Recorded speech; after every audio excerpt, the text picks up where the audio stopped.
पाया पडत काय होत्या ठेवा रात्री कुठे पुरात गावात गेले मी तिकडे रात्री कपाशी भरू द्या सोयाबीन भरू द्या तुम्ही खंबीर राहा तेवढी कसर रब्बीमध्ये हरभऱ्यात निघेल आता वावरात रडण्यात काय मजा आहे मिरज झाली कशाला करता तुम्ही शरीरला खचलं आणि म्हातारी माणसं देणार तेव्हा बोलू नये मी तुमच्या मुलासारखं आहे शरीर खचलं की माणूस खचतो आणि खचलं का हाताने बरं नाही आता तुम्ही का खचता काही नाही काही होत नाही मला तुम्ही ह्याला जपा हे मरुद्या दुनिया भिन्नचं काय होऊन बसले तुम्ही लोकांना काय लोक तुम्हाला सीजनपुरते वापरून घेतील सीजन संपल्या सोडून देतील लोकांना काय घेणे आता हे माझं मशीन चांगलं म्हणून लोक गाडी घेतात उद्या 2-4 दात पहिले लोक का गाडी घेतील लोकांची हवा जायला लागली उलफट बोलायला लागली पण लोकांना काय करायचं तुम्ही लोकांच्या भरोश्यावर राखू नका तुमची कच्ची बाजू होऊ देऊ नका लोकांना काय घेणे स्वतः सुद्धा एक वाक्य बोलतोय वाक्य तुम्हाला बारीक सांगतो ज्याचे मित्र चांगले त्याचा संसार चांगला आणि ज्याचे मित्र खराब त्याचा संसार खराब 80% लोकांची संसार मित्रांनी बरबाद केला सगळ्यात महत्वाची गोष्ट माणूस कुणात बसतोय याला फार किंमत आहे मुलगा पाहिला नवरदेवासंग येणारी आवला कोण आहे याच्यावर नवरदेवाची क्वालिटी कळते भारी काय करते हे मिळत नाही सुद्धाची वाक्य ऐका नवरा कुणाला माहित नाही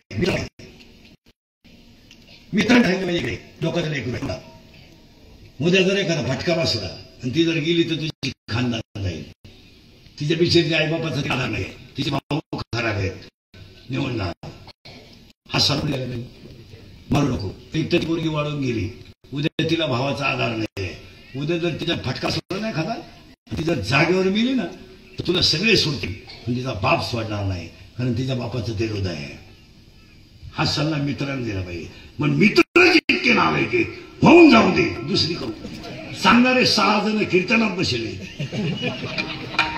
लबाड बोलू नका त्याच्यामुळे संसाराचं वाटोळ झालंय मित्र दारू पितो ना इकडे त्याला मित्रांनी सांगितलं इकडे एक तर दारू सोड दुसरी सोड दुसरी मला मित्र असेल फरक पडणार नाही पण एक मित्र दारू सोड दुसरी सोड माझ्या बापाची इष्टिक झाली म्हणजे आईला कधी डोक्याचा बदल शकू दिला नाही पण माझी आई कामाला आहे कामाला माझे परत खाली घेऊन कामाला जाते तिला आपण वाटतं मी खानदार घराची बाई आहे पण माझा नवरा देवडा असल्यामुळे मला कामाला जायची पाळी येते दुपारी माझी आई जेव्हा बांधावर जेवायला बसते तेव्हा लोणचं भाकरीला तोडते आणि बळच हसते आणि म्हणते कानूनाला होतं पण आज करायचा वेळ मिळाला नाही माझी आई लोणचं भाकरीला चोळून खाते माझी गुजरवाणी मुलगी नवीन आहे तिची 50 रुपये फी राहिली तसं तिला वर्गात उभे करतात वर्गातले 50 पोरं हसतात तिला माझ्या पोरीच्या डोळ्यातल्या पाण्याच्या धारा बेंचवर पडतात आणि माझी मुलगी आईला येऊन मिठी मारते आणि आईला सांगते आई मला शिकायचं नाही शिकायचं आहे मला का मला आपल्याला शिकल्याशिवाय पर्याय नाही आई माझी 50 रुपये फी राहिली फाटक्या लुगड्याच्या पदरातली 50 रुपयाची नोट काढते आणि ती आई मुलीच्या हातात देते ती पोरगी आईला कवळी मारते आईला होत तुला 50 रुपये दिले ना मी तुला 80% मार्क पडून दाखील आई पैशाला नाही काही पण ज्यांना वर्गात अक्कल नाही ती पोरं माझ्या बापाच्या दारूमुळे मला हसतात हा माझ्या मुलीचा अपमान आहे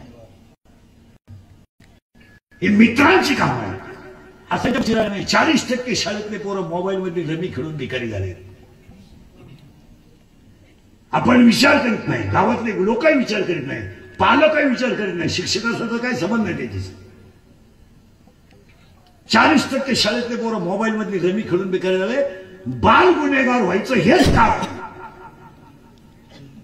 न्यायदेवतेला प्रश्न पडतो पोराचं वय नाहीये आणि गुन्हा केलाय 16चा मुलगा बलात्कार करतोय काय कारण 15ची पोरगी 9वीतून पळून जाते 9वीची पोरगी गेली पळून वर्ग दप्तर सगळं गेली म्हणजे शिक्षकांनी तिला सावधान आणू शिका तुम्हाला सुधारत का मी काय म्हणतो 40% शाळेतले पोरं मोबाईलने गेले 10% लोक शेअर मार्केटनं विकारी झाले इथं 14 जण शेअर मार्केटमध्ये पैसे गेलेले मग पुढे बसेल नालायकांनी कधी सप्त्याला 100 रुपये दिलेले आहेत आणि कोंबड्या इकू कंपनी भरली आणि आता हे कोण फडवलं खरं आहे खोटं बोला त्याच्या पुढचं ऐकलं डोकं बंद होईल मला तुमचं.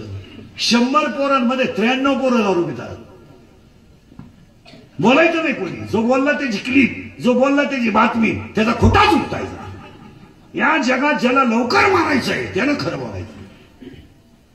खरं मी 1500-1600 शिव्या खाणारा माणूस आहे दिवसभर. हलक्यात हे माझे केस कमी आहेत एवढी गावं पाहिली नाही. माझ्या इतकी ते कीर्तन कोणी केलं नाही महाराष्ट्रात एका जन्मात. आणि कीर्तनाचा पायाच्या गावात झाला त्याच गावात कीर्तन आहे. जिथं भेटा तिथंच कीर्तन आहे. मी कुठे गेलो तर हेच सांगणार होतं. MP UP गुजरात पर्यंत गेलो तर पुढे बी आम्ही ह्याच मातीत तयार झालो. पण महाराष्ट्र 100 पोरांमध्ये 93 पोरं दारू पितात. तुमचं काय मत? बोलाल कोण? बोलायचं नाही कोणी. बोलणारी क्लिप, बोलणार त्याची बातमी, त्याचा खोटाच उठताय का? बोलला तो राहून द्यायचा नाही. हसायच्या गोष्टी राहिल्या. बापाला खांदा दिलाय पोराला, संपला समाज. काय राहिलं तुमच्या जीवनात? बाप पोलिसासमोर तोंड झोडून रडतोय माझी मुलगी आणून द्या. बाप आणि पोरगी बिघडवण्यामध्ये सगळ्यात मोठा वाटा पोरीच्या आईचा आहे. सगळे चाळे पोरीच्या आईचे, सगळे चाळे. पोरगी प्रेमात पडली हे तिला माहिती आहे, पळून जाणारे हे माहिती आहे, आणि कोणाबरोबर जाणारे हे माहिती आहे. पुढचं सांगू कुठं जाणारे हे माहिती आहे. घे माझी शपथ म्हणून माहिती आहे तुला. भामट्याचं सोंग घेतलं म्हणजे जमत. संस्कृती संपली असण्यावारी काय जातं मान. आपली पिढी जेव्हा संपन्न खासदार साहेब या देवळांमध्ये सत्य करायला माणसं राहणार नाही. देवळाकडे येणाऱ्यांची संख्या एकदम माणसं कुठे आहे. तुम्ही दिंड्या तपासा. दिंड्या जे 3च पोर आहेत सगळे वैतागलेली माणसं दिंडीत. सुनबाईनं खशकेल, पोरानं फटकेल, तेच आमच्या गावाकडे. नवी मंडळी देवळाकडे यायलाच तयार नाही. अरे का कुठे आज पोरगी पोलिसाला सांगते माझा बाप माझा दुश्मन आहे. संपला बाप. त्या दिवशी बापाचं काय राहिलं शिल्लक? तो जिवंत राहिला, तो फक्त चांबड्यानं राहिला.